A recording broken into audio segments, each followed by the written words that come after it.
So I made the mistake of putting the crucial information at the bottom of the slide, but it's probably not all that crucial anyway. The idea is that there's the theme I was told was, how did I get here? So I figured I'd actually literally go through what steps happened in the process of me getting to where I am today in Zurich and working at Google.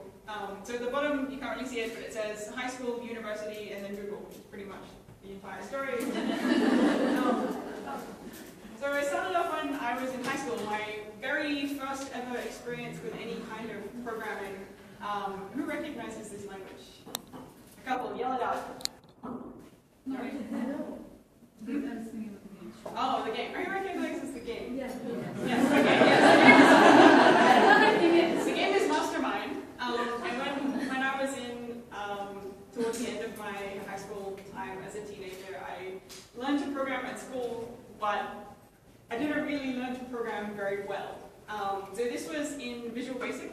We were told to just build something, and so I was a fan of this board game, so I built a little Visual Basic version of Mastermind. But I didn't know anything about functions. I didn't know they existed. I didn't know variables existed. And I didn't know loops existed.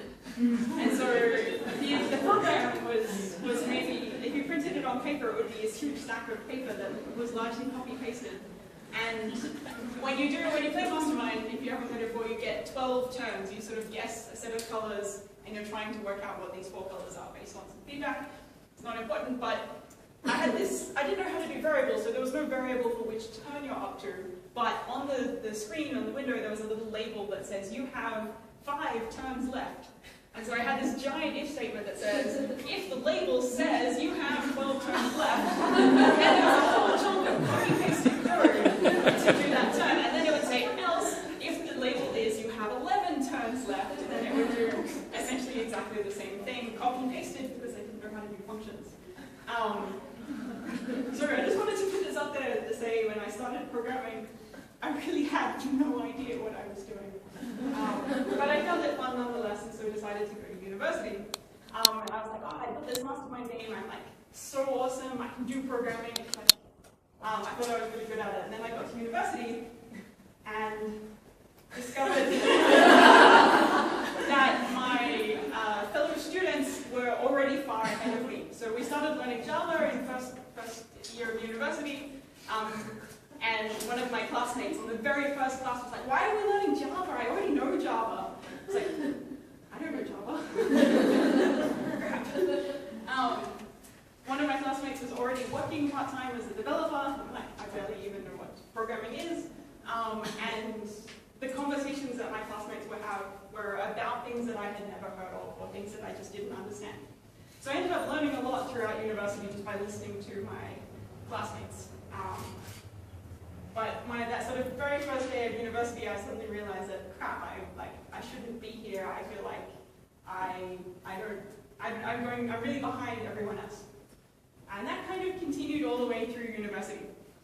So I just drew this, it's not sort of an accurate representation. I was really surprised to find at the end of my first semester that I was actually getting about the same marks in all of our university work as my fellow students who I thought were already far ahead of me. So even though over my time at university my grades kept going up and they were even ahead in a lot of cases of the students that I was looking up to, my confidence didn't increase. I just kind of told myself, oh, I'm just good at exams. I'm just good at writing reports. It doesn't actually mean that I'm good at programming even though I'm getting good grades. And it took me a long time to start to think, maybe I can actually do this stuff. Maybe I am actually good at it. But the story continues. When I was in my last year of university, I got an email from a recruiter at Google that said, hey, would you like to come and interview at Google? One of my friends who had left uni before me and got to work at Google had given them my email address, and me and a whole bunch of my fellow students all got this email at the same time, saying, hey, would you like to interview at Google? And my thought was, it's totally not going to hire me, I don't even know what I'm doing here. But I figured since this was my last year of university, then I would probably be applying for jobs soon and starting to look for work, and it would be good interview experience, since I'd never applied for a technical job before, to interview at Google and get that experience at answering technical questions. And then they ended up offering me a job. I was like, oh, I guess I should take that. But then also, starting at Google was a really scary experience because when I first started, I realized I started at Google thinking, okay, I have to prove to everyone that I deserve to be here. And then when I started at Google, I realized everyone just assumed that I deserved to be there, and I had to prove to myself that I deserved to be there.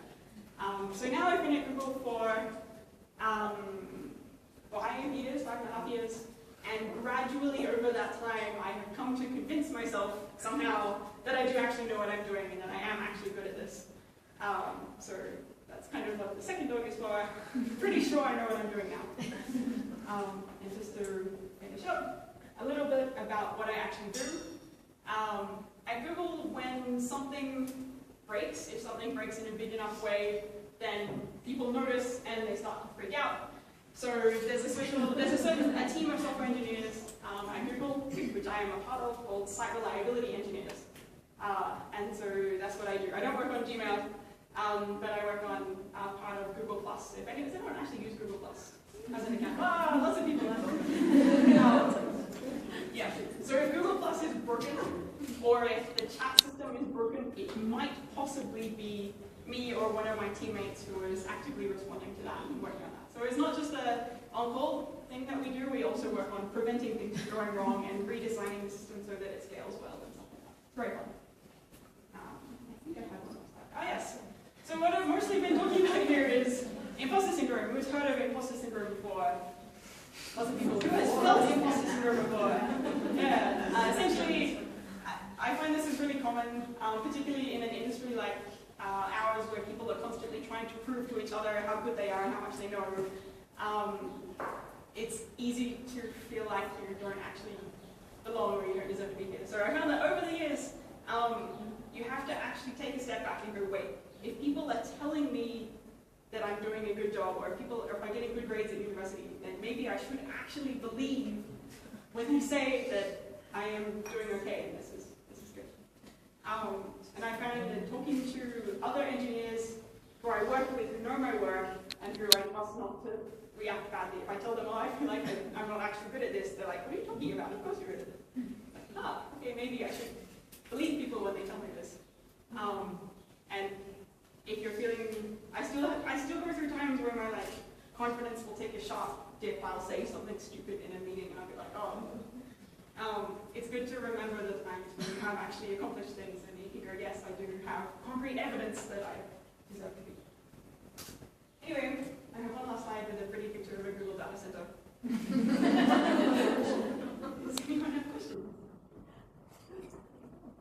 I believe there is a problem in education for university for girls, because I experienced more or less the same. I started university and the guys were already ahead 10 years. So do you believe that there is some problem with the education in high school? Yes, I very much believe so. So a lot of people are already comfortable programming or good with computers by the time they get to university, but that's not something that we usually just teach in the school system, but it's something that people are picking up at home. The thing is, you only pick it up at home outside of school if you're introduced to it, if one of your parents gets you into computing, or if your friends are into it. And even if there's a little bit of a difference between how parents treat boys versus how parents treat girls, it's amplified by the fact that we teach children boys should be friends with boys and girls should be friends with girls, and people will be into whatever their friends are into. So these things spread through social networks for boys, but they don't have critical mass to spread through social networks for girls. This is what I have seen. And there's a really awesome book. Has anyone read Unlocking the Clubhouse? No. Okay. They did a study on university students at Carnegie Mellon University and found that for the male students, by far the majority had become experienced with computers outside of school or outside of formal training, whereas most of the girls had some kind of formal training in that department about that. So yes, there is a big disparity there. Please post on our page for the title of the book so we can go ahead and read it. Okay, Unlocking the Clubhouse.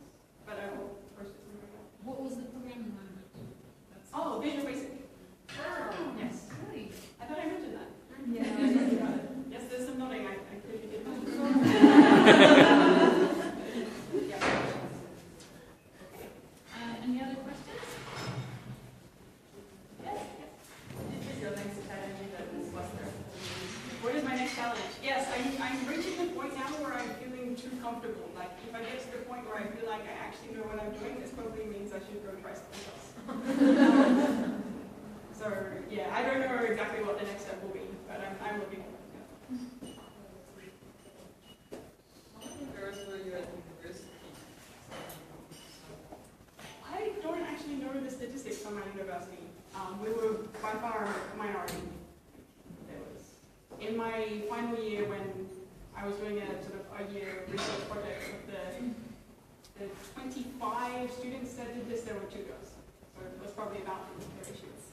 What's the ratio in Google?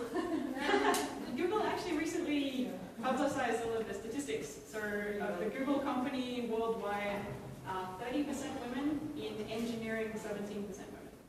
It's only natural because women don't go into technical education because of their family background. So, It pretty much matches the number of people applying. Like Google does a lot of analysis of the throughput rates, like of people who interview or people who apply and people how many get through, and the rates are very even for women.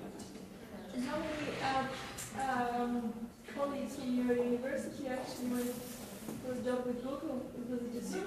I was the only one out of my friends that replied to that. And this was in 2008. And then a few months later, the financial crisis hit, and Google stopped hiring. And so it wasn't until a while later that they were even able to apply at Google. So I was very lucky that I applied before the financial crisis. Because some of my friends were like, oh no, I can reply to that email later, and then it was too late. But yes, several of my friends from university now work at Google. Okay, sorry.